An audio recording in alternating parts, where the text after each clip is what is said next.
샬롬 샬롬 샬롬 샬롬 샬롬 샬롬 내니 두려워 말아라 나의 아들 나의 딸아 안심하라 샬롬 샬롬 샬롬 샬롬 샬롬 샬롬 나의 평안을 주노라 세상과는 다른 평안 두려워 마라 샬롬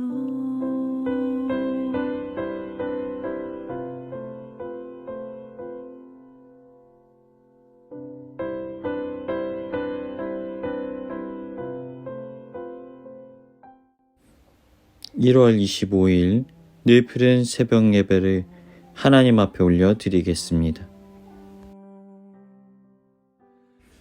오늘 말씀은 1월 24일에 했던 레위기 15장의 말씀을 가지고 하나님의 은혜를 나누겠습니다. 오늘 레위기 15장의 말씀을 가지고 하나님의 음성 듣기를 원합니다. 우리가 율법에 대해서 계속해서 배우고 있습니다.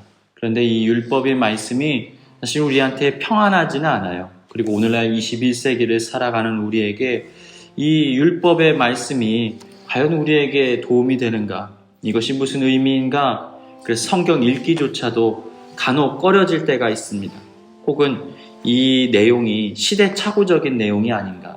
그러면서 이 성경에 대한 내용들을 왜곡할 때가 있어요. 율법은 613가지가 있습니다. 365가지에 하지 말라는 것과 248가지에 해야 되는 것이 있어요. 그러다 보니까 우리가 말씀에 대해서 끊임없이 들은 바로는 율법을 통하여서는 결국은 죄인이 될 수밖에 없다. 우리가 이것은 분명하게 알고 있어요. 그러면은 구약 성경에서 이 율법서를 똑 떼내서 읽지 않아도 되는 것이 아닙니까? 그런데 왜 여기에 레위기나 이 율법서가 여전히 성경 속에 존재하는 것일까요? 이런 의문들이 우리가 신앙생활 하면서도 여전히 머릿속 한편에 자리하게 될 때가 있습니다. 결론적으로 말씀드리자면 율법이라는 것은 하나님의 성품을 인간이 이해할 수 있는 형식으로 변환시켜서 기록된 것이 바로 율법이에요. 그러면 이것이 부정한 겁니까? 좋은 것입니까? 나쁜 것입니까? 사실 실제로 따지자 보면 좋은 거예요. 이 율법이라는 것은 하나님의 성품, 하나님이 어떤 속성인지, 하나님이 인간사에 무엇을 원하시는지에 대한 하나님의 깊은 마음을 깨달을 수가 있는 거예요. 그런데 문제가 있습니다. 뭐가 문제지요? 인간이 하나님의 성품에 감히 도달할 수가 없다라는 겁니다. 차라리 불을 다 꺼버리고 어두운 상태에 있으면 수검댕이 얼굴에 묻었는지 안 묻었는지 모르니까 다들 좋아하지만 밝은 빛이 들어오고 나니까 이 더러운 것이 몸에 묻은 것이 아주 적나라하게 드러나는 것과 마찬가지예요. 하나님의 성품과 인간의 속성을 비추어 보니까 어떤 이 문제가 일어납니까? 우리가 얼마나 추한지, 얼마나 더러운지, 얼마나 하나님 앞에 가까이 나아갈 수 없는 죄인인지가 다 고스란히 드러나게 되는 거예요. 예를 들어볼까요? 성경에 보면 살인하지 말라고 얘기를 했어요. 그래서 율법을 학자들이 열심히 그 당시에 이스라엘 사람들이 지킵니다. 살인만 안 하면 돼. 죽이지만 않으면 돼. 죽은 시체 함부로 만지면 안 돼. 그런데 성경이 뭐라고 말씀하세요? 예수님께서 신약 성경에서 말씀하시죠. 율법의 본질이 뭐냐? 성경은 너희에게 살인하지 말라고 했지만 거기에 있는 진짜 본질이 뭐냐면 형제를 미워하는 것도 죄다. 그것은 나의 성품에 합당하지가 않다라는 거예요. 세상 천지에 한 번도 누군가를 미워하지 않아 본 경험이 있습니까? 누군가가 미워요. 나에게 상처 주는 사람이 미워요. 그런데 그 사람을 용서하고 품으라고요. 미워하는 마음조차 없어야 된다고요. 처음부터 이것은 우리에게 합당하지 않은 거예요. 어울리지 않아요. 그래서 이 율법을 비추어나는 순간 우리는 죄인이 될 수밖에 없는 것입니다. 결국은 이 율법을 비추어 보았을 때 죄인된 우리는 하나님의 성품과 반대되는 삶을 살아간다라는 거예요. 그리고 하나님의 성품에 참여하지 못하는 우리는 결국 죄인이고 하나님으로부터 흘러나오는 생명력과 은혜를 누릴 수 없다라는 것입니다. 그게 성경이 말씀하고 있는 내용이에요. 율법은 하나님이 얼마나 거룩한지 그리고 우리가 얼마나 죄인인지에 대해서 말해주고 있는 거예요. 그런데 이 율법을 완성시킨 분이 계십니다. 율법을 폐기한 것이 아니라 완성시키셨어요. 그게 바로 예수 그리스도시에요. 예수님께서 오셔서 어떻게 하신 거예요? 율법을 저지른 죄인이 받아야 되는 형벌을 예수님이 대신 받으신 거예요. 그럼 율법도 여전히 존재하고 우리의 죄도 해결되어진 거예요. 그래서 율법으로 비춰봤을 때 죄가 다 해결됐기 때문에 죄의 형벌을 우리가 다 받았기 때문에 우리는 이제 거룩한 백성으로 하나님 앞에 나아갈 수가 있는 거예요. 그 보혈이 과거의 죄와 현재의 죄와 미래의 죄를 다 덮어주신 거예요. 마치 이것과 똑같아요. 세상을 하늘에서 밑을 내려다보면요, 비행기에서 세상을 보면 아름답기도 하지만 더럽고 추한 것들이 참 많아요. 쓰레기 같은 것도 던져져 있고요. 사람들이 온갖 잡동사니 이것들을 바깥에다가 놓으면 보기가 참 좋지 않아요. 그런데 가령 눈이 온다고 생각해 봅시다. 눈이 다 내려서 하얀 눈이 소복히 쌓였어요. 하늘에서 바라보면 무엇만 보이죠? 흰 눈만 보이는 거예요. 그러니까 하나님께서 우리를 보실 때 뭘 보시는 거예요? 예수님의 보혈만 보여요. 그래서 우리가 깨끗하게 하나님이 인정하시는 거예요. 그런데 문제는 뭐예요? 그 눈을 걷어내면 그 안에는 뭐가 여전히 있어요? 온갖 쓰레기와 더러운 것들이 여전히 있어요. 그래서 성경은 우리가 죄인이라고 말하는 거예요. 의인이면서 동시에 죄인이다라고 말씀하시는 그 이유가 바로 여기에 담겨져 있는 거예요. 그런데 여기에서 끝이 나는 게 아니라 이제는 하나님과의 관계가 시작됐잖아요. 예수님으로 인해서 하나님과 끊어졌던 관계가 다시 시작되니까 뭐가 흘러 들어와요? 하나님의 생명력이 흘러 들어오는 거예요. 그러다 보니까 나도 모르는 사이에 내가 어떻게 바뀌는 거예요? 하나님의 성품이 내 안에서 꿈틀대기 시작해요. 이전까지는 느끼지 못했던 이상한 일이 벌어지는 거예요. 무언가 마음에 찔림이 있어요. 아, 나 교회 다니는 사람인데? 아, 나 예수 믿는 사람인데? 아, 하나님이 이것을 나에게 기뻐하실까?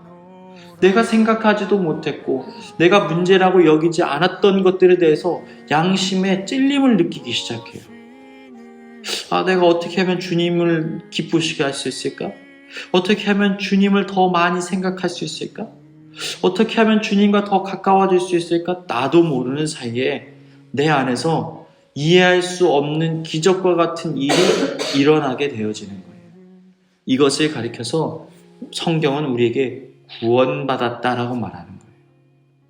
하나님의 생명이 흘러 들어오니까 점점 나도 모르는 사이에 하나님의 성품 가운데 점점 닮아가는 거예요. 마치 자녀가 아버지나 어머니의 모습을 그대로 본받고 따라하는 것처럼 아버지나 어머니의 말투를 꼭 닮게 따라하는 것처럼 나도 모르는 사이에 주님의 모습을 닮아가게 되어지는 거예요.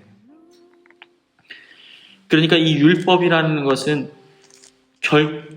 우리의 구원에 대해서는 관계가 없어요. 율법을 지키느냐 지키지 않느냐. 그런데 그것을 뛰어넘는 일이 일어나는 거예요.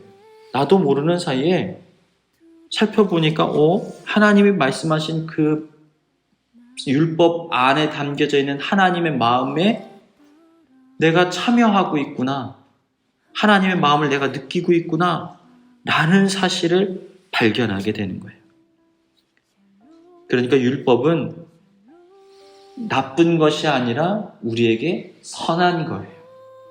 그런데 우리가 선하지 않기 때문에 이 율법이 폐기되어야 된다라고 바울은 끊임없이 말했다는 거예요.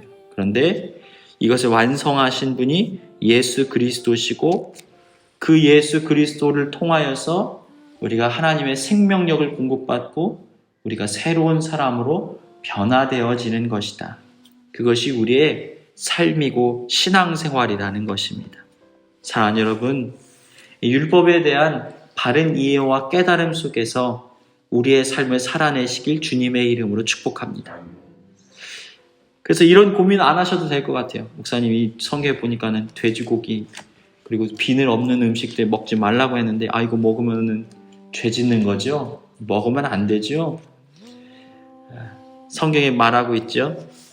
너희가 하나님이 주신 것을 감사함으로 먹고 마시면 버릴 것이 없다.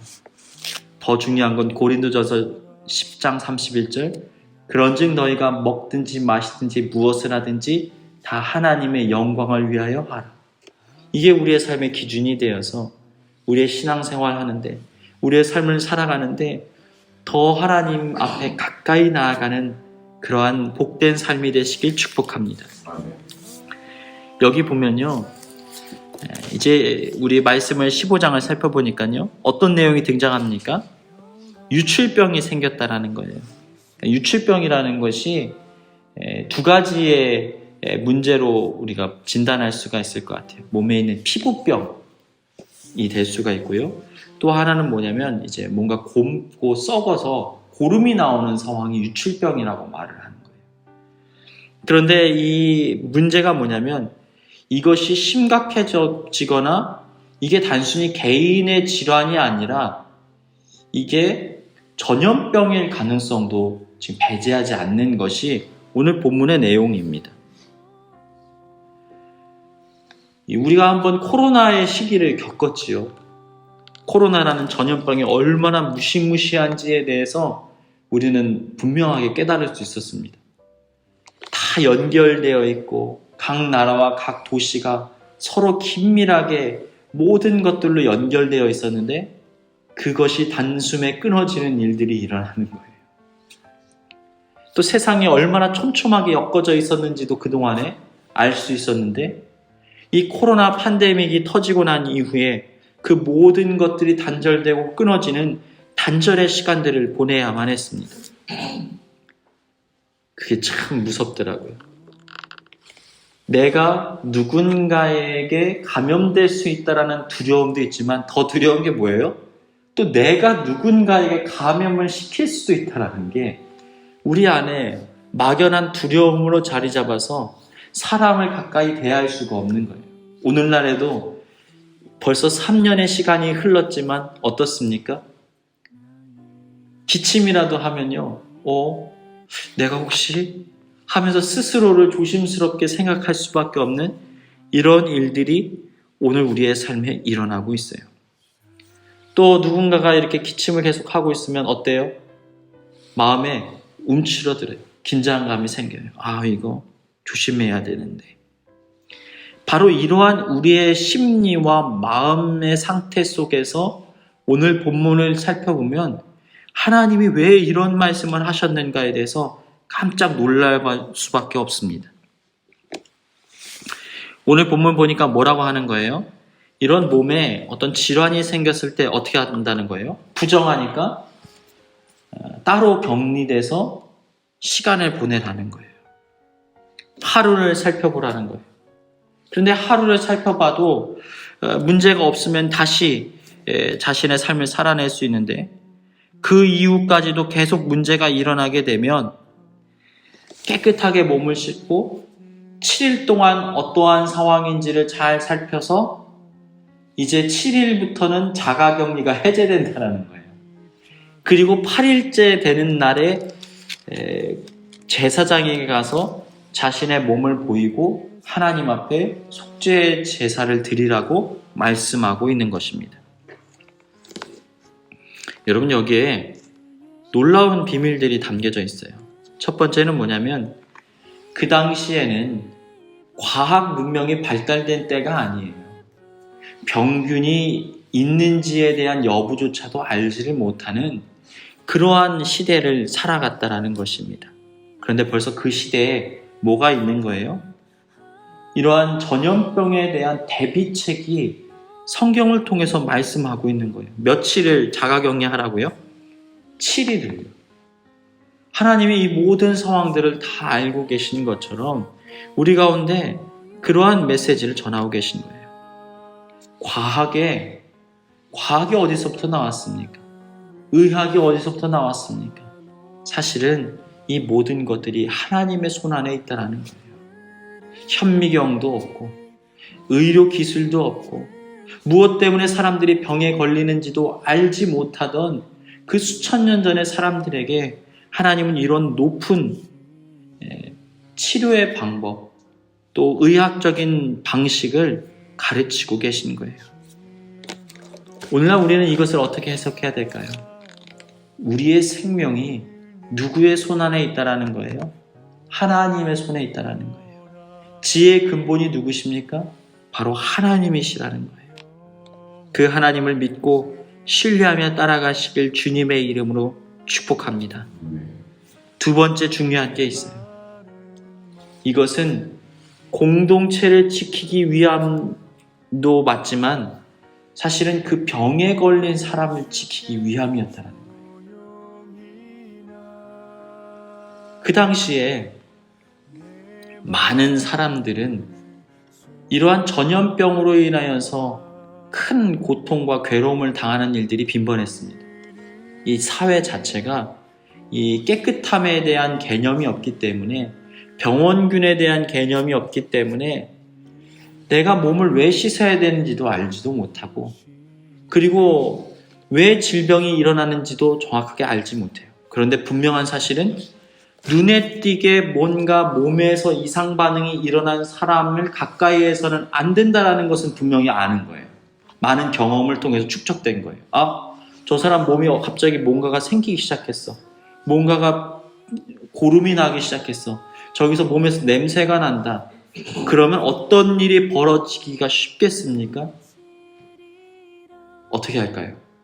너는 감염이 됐으니까 집에서 좀 쉬어. 가 아니고요. 그 사람을 붙잡아서 돌로 쳐서 죽일 가능성이 훨씬 큰 거예요. 너는 더럽고 부정하다.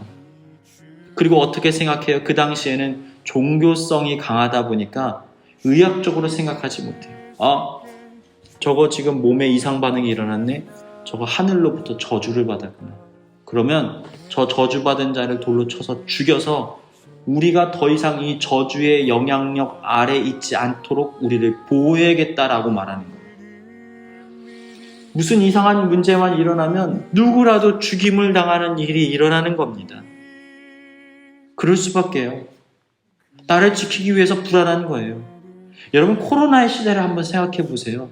우리는 과학기술 문명이 발달했기 때문에 괜찮다고요?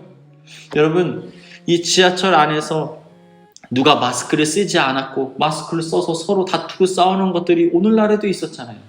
마치 죽일 듯이 달려드는 것을 보았잖아요. 우리에게 손해가 되면 안 되기 때문에 그런 싸움을 하는 것을 우리가 보았잖아요. 그것과 마찬가지예요. 그 당시에도 마찬가지예요. 사람을 죽여서라도 내 생명을 보존하고 싶은 게 사람의 본성이라는 거예요. 그것을 하나님이 아시기 때문에 지금 말하고 있는 거예요. 공식적으로 공식화시키는 거예요. 이런 일이 일어나게 됐을 때 그것은 부정한 거야. 그러니까 그 사람은 집에 가서 쉬면 돼. 따로 사회에 격리하면 돼. 격리하는 사람에 대해서 너희가 뭐라고 말할 것이 없어. 그것은 내가 알고 있는 거야. 치료받을 수 있는 가능성이 있어. 라고 지금 이스라엘 백성들에게 미리 말씀하시는 거예요. 사랑하는 여러분, 우리는 때론 죄를 짓는 것이 인간의 무지로 인해서 죄를 지을 때가 있어요. 우리를 지키기 위해서 욕망 때문에, 욕심 때문에 누군가에 대해서 해를 끼치고 피해를 입히는데도 그것이 죄인지도 알지 못하고 그런 일을 자행할 때도 있어요. 그런데 우리 하나님께서는 지금 이 근본적인 우리의 연약함을 다 알고 계시기 때문에 오늘 말씀을 통해 이렇게 말씀하시는 거예요. 얘야, 조심해. 그런데 그렇다고 해도 생명은 해야지 마. 또 문제가 있어요. 그 사람이 유치병에 걸렸다는 걸 모든 동네 사람들이 다 알고 있어요. 그러면 이 사람이 다시 동네에서 자유로워질 수 있을까요? 예를 들어서 이런 거예요. 옛날 시골 같은 데 가면 문둥이가 사람 잡아먹는다. 이런 내용이 있잖아요. 지금 그 내용하고 똑같은 거예요.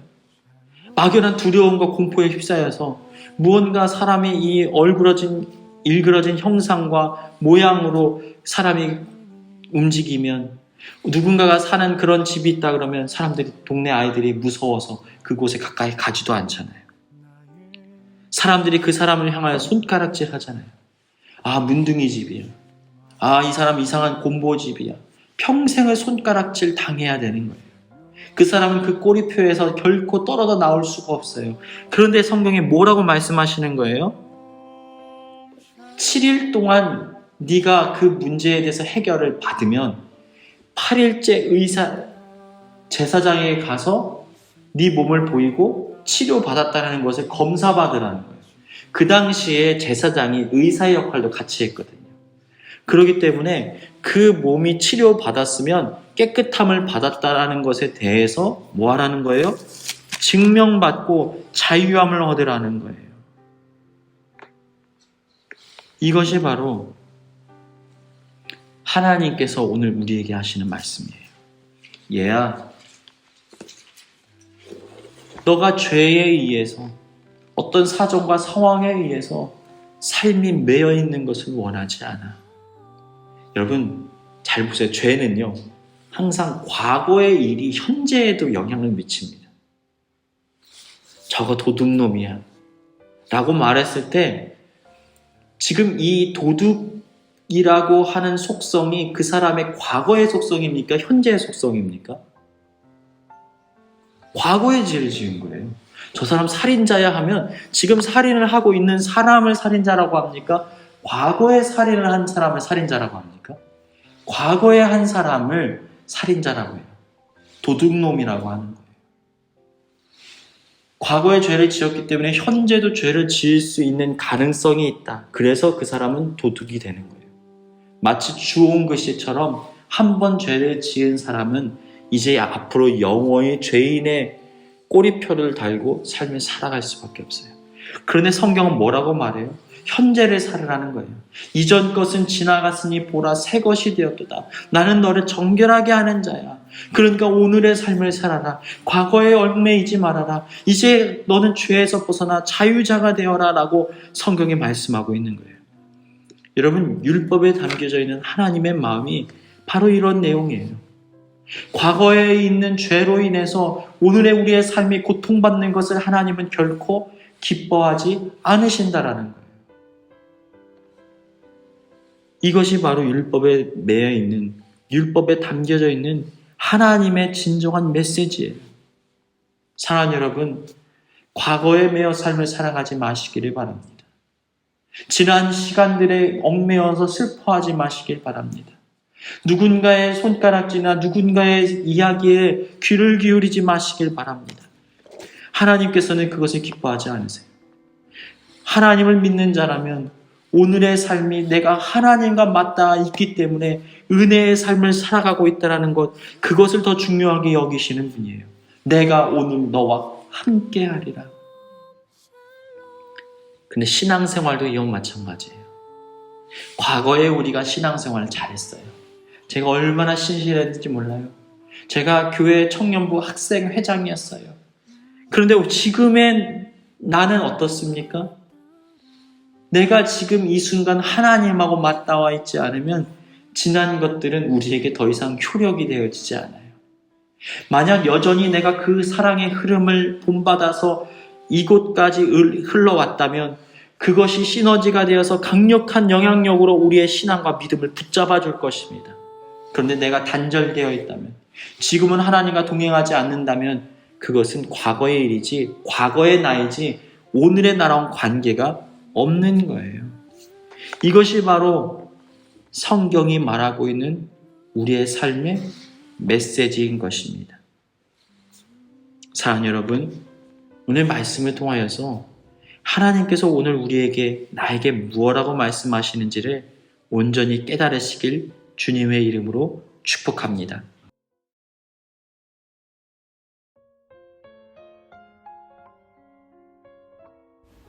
이 시간 교회에 주신 공동의 기도 제목을 가지고 다 같이 기도하시겠습니다. 첫 번째로, 세상의 행렬에서 벗어나 주님을 따름으로 참된 위로와 안식을 누리게 하여 주옵소서.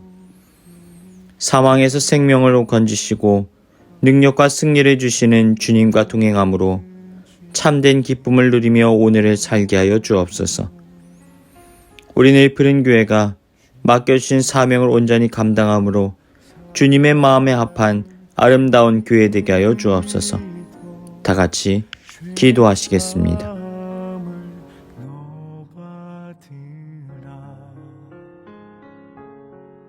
주 예수의 은혜를 입어 내 슬픔이 없어지리. 내 이웃을 늘 사랑하여 너 받은 것 거저주라. 주 예수께 조용히 나가 내 마음을 쏟아놓으라. 늘은 미리 보시는 주님, 그 은혜를 베푸시리. 주 예수를 친구로 삼아 늘 내 옆에 모시어라. 그 영원한 생명샘 물에 내 마른 목 죽이어라.